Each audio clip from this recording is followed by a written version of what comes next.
Hi hello ಎಲ್ಲರಿಗೂ ನಮಸ್ಕಾರ. ಎಲ್ಲರಿಗೂ ಉಷಾಂತರಂಗ ಯೂಟ್ಯೂಬ್ ಚಾನಲ್ಗೆ ಸ್ವಾಗತ. ಇವತ್ತಿನ ವಿಡಿಯೋದಲ್ಲಿ ಗೃಹಲಕ್ಷ್ಮಿ ಯೋಜನೆಯಿಂದಾಗಿರ್ಬೋದು ಅಥವಾ ಅನ್ನಭಾಗ್ಯ ಆಗಿರ್ಬೋದು ಯಾರೆಲ್ಲ ಅಪ್ಲೈ ಮಾಡಿ ಯಾರೆಲ್ಲ ಫಲಾನುಭವಿಗಳಿಗೆ ಇದ್ದೀರಾ ಅವ್ರಿಗೆಲ್ಲ ಒಂದು ಹೊಸ ರೂಲ್ಸ್ ಬಂದಿದೆ ಸರ್ಕಾರದಿಂದ. ಅದನ್ನ ಫಾಲೋ ಮಾಡಿದರೆ ಮಾತ್ರ ನಿಮಗೆ ಇನ್ನು ಮುಂದೆ ಅನ್ನಭಾಗ್ಯ ಯೋಜನೆ ಆಗಿರ್ಬೋದು ಅಥವಾ ಗೃಹಲಕ್ಷ್ಮಿ ಯೋಜನೆ ಆಗಿರ್ಬೋದು ಅದ್ರದ್ದು ದುಡ್ಡು ಬರೋ ಅಂಥದ್ದು. ಹಾಗಾಗಿ ಅದೇನಪ್ಪ ಹೊಸ ರೂಲ್ಸ್ ಅನ್ನೋದನ್ನ ನಾನು ನಿಮ್ಮ ವಿಡಿಯೋದಲ್ಲಿ ಪೂರ್ತಿಯಾಗಿ ಮಾಹಿತಿ ಕೊಡ್ತೀನಿ. ಆ ವಿಡಿಯೋನ ಸ್ಕಿಪ್ ಮಾಡ್ದಲೇ ಸ್ಟಾರ್ಟಿಂಗಿಂದ ಎಂಡಿಂಗ್ವರೆಗೂ ಪೂರ್ತಿಯಾಗಿ ವಿಡಿಯೋ ನೋಡಿ. ಹಾಗೆ ಯಾರೆಲ್ಲ ಫಸ್ಟ್ ಟೈಮ್ ಚಾನಲ್ ನೋಡ್ತಾ ಇದ್ದೀರಾ, ನನ್ನ ಹೆಸರು ಉಷಾ ಅಂತ. ಉಷಾಂತರಂಗ ಯೂಟ್ಯೂಬ್ ಚಾನಲ್ನ ಸಬ್ಸ್ಕ್ರೈಬ್ ಮಾಡ್ಕೊಳ್ಳಿ. ಹಾಗೆ ಪಕ್ಕದಲ್ಲಿರೋ ಬೆಲ್ಲೈಕನ್ನ ಕ್ಲಿಕ್ ಮಾಡಿ.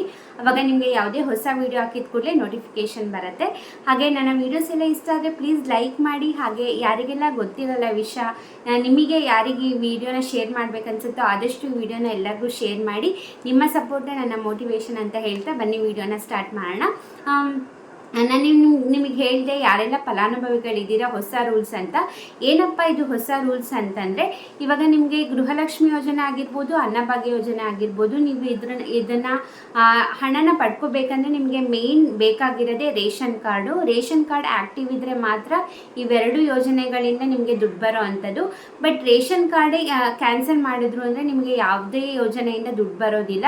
ಇವಾಗ ರೇಷನ್ ಕಾರ್ಡ್ ಬಗ್ಗೆ ಹೊಸ ರೂಲ್ಸ್ನ ತಂದಿದ್ದಾರೆ. ಈ ಕೆಲವೊಂದು ರೂಲ್ಸ್ನ ನೀವು ಫಾಲೋ ಮಾಡಿದರೆ ಮಾತ್ರ ನಿಮ್ಮ ರೇಷನ್ ಕಾರ್ಡ್ ಆ್ಯಕ್ಟಿವಲ್ಲಿರುತ್ತೆ, ಇಲ್ಲಾಂದರೆ ಖಂಡಿತವಾಗ್ಲೂ ನಿಮ್ಮ ರೇಷನ್ ಕಾರ್ಡ್ ಕ್ಯಾನ್ಸಲ್ ಆಗುತ್ತೆ.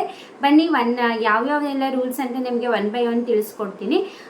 ಮೊದಲನೇ ರೂಲ್ಸ್ ಏನಪ್ಪ ಅಂತಂದರೆ, ನಿಮ್ಗೆ ಏನಾದ್ರು ನಿಮ್ಮದು ರೇಷನ್ ಕಾರ್ಡ್ BPL ಕಾರ್ಡ್ ಇತ್ತು ಅಂತಂದರೆ, ನಿಮ್ಮ ಹತ್ರ ಏನಾದರೂ ವೈಟ್ ಬೋರ್ಡ್ ಕಾರ್ ಇತ್ತು ಅಂತಂದರೆ ನಿಮ್ಮ ರೇಷನ್ ಕಾರ್ಡ್ ಕ್ಯಾನ್ಸಲ್ ಆಗುತ್ತೆ. ಹೌದು, ನಿಮ್ಗೇನಾರ ಅಕಸ್ಮಾತ್ ಏನಾರ ನಿಮ್ಮ ಹತ್ರ ಯೆಲ್ಲೋ ಬೋರ್ಡ್ ಕಾರ್ ಇತ್ತು ಅಂದರೆ, ನೀವು ಡ್ರೈವಿಂಗ್ ಕೆಲಸ ಮಾಡ್ತಿರ್ತೀರ ಅಂದರೆ ಟ್ರಾವೆಲ್ಸ್ ಆಗಿರ್ಬೋದು ಅಥವಾ ಅದರಿಂದನೇ ನೀವು ಜೀವನ ಮಾಡ್ತಿರ್ತೀರ, ಸೊ ಅಂಥವ್ರದ್ದಾಗಲ್ಲ. ವೈಟ್ ಬೋರ್ಡ್ ಕಾರ್ ಯಾರ್ಯಾರ ಹತ್ರ ಎಲ್ಲ ಇರುತ್ತೋ ಅವ್ರದ್ದೆಲ್ಲ ಕ್ಯಾನ್ಸಲ್ ಆಗುತ್ತೆ.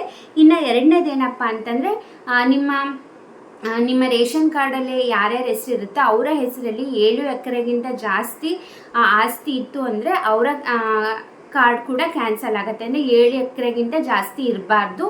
ಹಾಗೆ ನಿಮ್ಮ ಆ್ಯನ್ಯುವಲ್ ಇನ್ಕಮ್ ಕೂಡ 7 ಲಕ್ಷಕ್ಕಿಂತ ಜಾಸ್ತಿ ಇತ್ತು ಅಂದರೆ ಅವರ ರೇಷನ್ ಕಾರ್ಡ್ ಕೂಡ ಕ್ಯಾನ್ಸಲ್ ಆಗಿರುತ್ತೆ. ಬಿಲೋ 7 ಲಕ್ಷದ ಒಳಗೆ ಇನ್ಕಮ್ ಇರೋರ ಹತ್ರ ಮಾತ್ರ BPL ಕಾರ್ಡ್ ಇರಬೇಕು. ಜಾಸ್ತಿ ಇತ್ತು ಅಂದರೆ ಅವ್ರ BPL ಕಾರ್ಡ್ ಬರಬಾರ್ದು, ಅಂದರೆ ಅದ್ರದ್ದು ರೂಲಲ್ಲಿ ಬರಲ್ಲ ಅಂದ್ಬಿಟ್ಟು ಅವ್ರ ಕಾರ್ಡ್ ಕೂಡ ಕ್ಯಾನ್ಸಲ್ ಆಗುತ್ತೆ. ಹಾಗೆ ಇನ್ನೊಂದು ಮೇನ್ ಏನಪ್ಪ ಅಂತಂದರೆ, ನೀವು ನಿಮ್ಮ ಪ್ರತಿ ತಿಂಗಳು ರೇಷನ್ ತೊಗೋತಿರಲ್ಲ ನ್ಯಾಯಬೆಲೆ ಅಂಗಡಿಗೆ ಹೋಗಿ, 6 ತಿಂಗಳಿಂದ ಯಾರೆಲ್ಲ ರೇಷನ್ ತೊಗೊಂಡಿರಲ್ಲ ನ್ಯಾಯಬೆಲೆ ಅಂಗಡಿಗೆ ಹೋಗಿ ಅವರ ಕಾರ್ಡು ಕೂಡ ಕ್ಯಾನ್ಸಲ್ ಆಗುತ್ತೆ. ನಿಮ್ಗೆ ಇದನ್ನು ಸಾಕಷ್ಟು ಬಾರಿ ಹೇಳಿದ್ದೀನಿ, ನೀವು ಮಿಸ್ ಮಾಡಬೇಡಿ ರೇಷನ್ ತೊಗೊಳ್ಳೋದು ಅಂತ. ಯಾಕಂದರೆ ನೀವು ರೇಷನ್ ತೊಗೊಂಡಿಲ್ಲ ಅಂದರೆ ಅಲ್ಲಿ ರಿಜಿಸ್ಟರ್ ಆಗಿರುತ್ತೆ. ಸೊ ರೇಷನ್ ಅಕ್ಕಿನೇ ಬೇಡ ಮತ್ತು ದುಡ್ಡು ಯಾಕೆ ಕೊಡೋಣ ಅಂದ್ಬಿಟ್ಟು ತುಂಬ ಜನದ್ದು ಈ ರೀಸನ್ ಒಂದರಿಂದನೇ ಕ್ಯಾನ್ಸಲ್ ಆಗಿದೆ. ಸೊ ಹಾಗಾಗಿ ನೀವು ಅಕ್ಕಿ ತೊಗೊಳೋದನ್ನ ಮಾತ್ರ ಮರಿಬೇಡಿ ನ್ಯಾಯಬೆಲೆ ಅಂಗಡಿಗೆ ಹೋಗಿ. ಹಾಗೆ ನಿಮಗೆ ನೆನ್ನೆ ಒಂದು ವಿಡಿಯೋ ಮಾಡಿ ಕೂಡ ತಿಳಿಸಿದ್ದೀನಿ, ನಿಮ್ಮ ರೇಷನ್ ಕಾರ್ಡಲ್ಲಿ ಯಾರ್ಯಾರೆಲ್ಲ ಹೆಸರಿರುತ್ತೋ ಅವರೆಲ್ಲರದ್ದು ಕೂಡ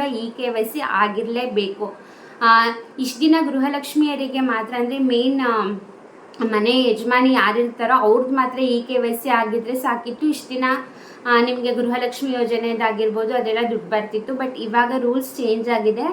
ನಿಮ್ಮ ಮನೇಲಿ 10 ಜನ ಇದ್ದೀರಾ ಅಂತಂದರೆ 10 ಜನದ್ದು ಕೂಡ KYC ಆಗಿರಲೇಬೇಕು. ಅದರಲ್ಲಿ ಒಬ್ರದ್ದಾಗಿಲ್ಲ ಅಂತಂದ್ರೂ ನಿಮಗೆ ಯಾವುದೇ ರೀತಿ ಗೃಹಲಕ್ಷ್ಮಿ ಯೋಜನೆಯಿಂದ ದುಡ್ಡು ಬರೋದಿಲ್ಲ. ಅದು ಹೇಗೆ ಚೆಕ್ ಮಾಡ್ಕೋಬೇಕು ನಿಮ್ಮ ರೇಷನ್ ಕಾರ್ಡಲ್ಲಿ KYC ಆಗಿದೆಯಾ ಇಲ್ಲ ಅಂದ್ಬಿಟ್ಟು ನಾನು ನೆನ್ನೆ ವಿಡಿಯೋದಲ್ಲಿ ತಿಳಿಸಿದ್ದೀನಿ. ಆ ವಿಡಿಯೋ ನೋಡಿಲ್ಲನೇ ದಯವಿಟ್ಟು ಆ ವಿಡಿಯೋ ನೋಡಿ ಚೆಕ್ ಮಾಡಿಕೊಂಡು ಆದಷ್ಟು ಬೇಗ ಆಗಿಲ್ಲ, ನಿಮ್ದೇನಾದರೂ KYC ಆಗಿಲ್ಲ ಅಂದರೆ ಆದಷ್ಟು ಬೇಗ ನ್ಯಾಯಬೆಲೆ ಅಂಗಡಿಗೆ ಹೋಗಿ KYCನ ಮಾಡಿಸ್ಕೊಳ್ಳಿ. ಇದು ಕಂಪಲ್ಸರಿ ಮಾಡಿದ್ದಾರೆ. ಐ ಹೋಪ್ ಈ ವಿಡಿಯೋ ಹೆಲ್ಪ್ಫುಲ್ ಆಯಿತು, ಮಾಹಿತಿ ಸಿಕ್ತು ಅಂದ್ಕೊಂಡಿದ್ದೀನಿ. ವಿಡಿಯೋ ಇಷ್ಟ ಆದರೆ ಲೈಕ್ ಮಾಡೋದನ್ನ ಮರಿಬೇಡಿ. ಹಾಗೆ ನಿಮ್ಮ ಫ್ರೆಂಡ್ಸ್ ಆ್ಯಂಡ್ ಫ್ಯಾಮಿಲಿಗೆ ಶೇರ್ ಮಾಡಿ.